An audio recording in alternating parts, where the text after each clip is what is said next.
এজন উদীয়মান ছাত্ৰ নেতা জীৱনত ঘাত প্ৰতিঘাত এটা থাকে, এটা বেয়া সময় আছিলে বা মানুহৰ এটা পৰ্যায় থাকে, কিন্তু ছাত্ৰ সন্থাৰ সাধাৰণ সম্পাদক হিচাপে বা মই দুলীয়াজানতো দেখিছোঁ যে যথেষ্ট সামাজিক কাম কাজ তেওঁ কৰে বা কৰিব যত্ন কৰে। বিজেপিত যোগদান কৰিছে আৰু মই ভাবোঁ যে বিজেপিত থাকি অসমৰ স্বাৰ্থ সুৰক্ষিত কৰাৰ আটাইতকৈ সোণালী সুযোগ। কাৰণ বিজেপিয়ে যি ধৰণে আজি আপোনালোকে চাব, গণৰাজ্য দিৱসত মই যি ধৰণে বাংলাদেশী মুছলমানৰ কথা কৈছোঁ, মিয়াৰ কথা কৈছোঁ, আগত কোনোবা মুখ্যমন্ত্ৰী এনেকুৱা কথা ক'ব পাৰিছিলে নেকি? আজি মই ডিব্ৰুগড়ত কৈছোঁ, অসমত ৬৩ লাখ বিঘা মাটি আজি অবৈধ বাংলাদেশীৰ দখলত আছে।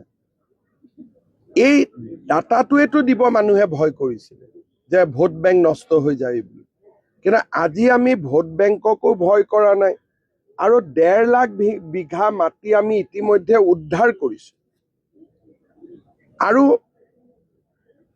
আঞ্চলিকতাবাদ মানে কি? এইটো নহয় জানো যে অসমখনক বিদেশী মুক্ত কৰিব লাগে, অসমৰ সম্পদসমূহ অসমৰ কাৰণে ব্যৱহাৰ হ'ব লাগে, বেলেগটো আঞ্চলিকতাবাদ বুলি একো নাই, অসমীয়া ভাষা ধ্ৰুপদী ভাষা হ'ব লাগে, লাচিত বৰফুকনৰ সুখ্যাতি জগতত বিয়পি যাব লাগে, তাৰ বাদে আঞ্চলিকতাবাদ কি আছে?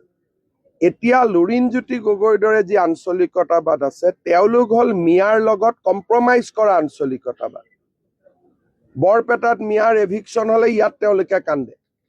গতিকে আচল আঞ্চলিকতাবাদ কি? যে যি কাৰণে ৮৫৬ জন ৮৬০ জন শ্বহীদে মৃত্যুবৰণ কৰিছিল তাক মনত ৰখা, আৰু ৮৬০ জন শ্বহীদে মিয়াক ৰক্ষা কৰিবৰ কাৰণেতো মৃত্যুবৰণ কৰা নাছিল।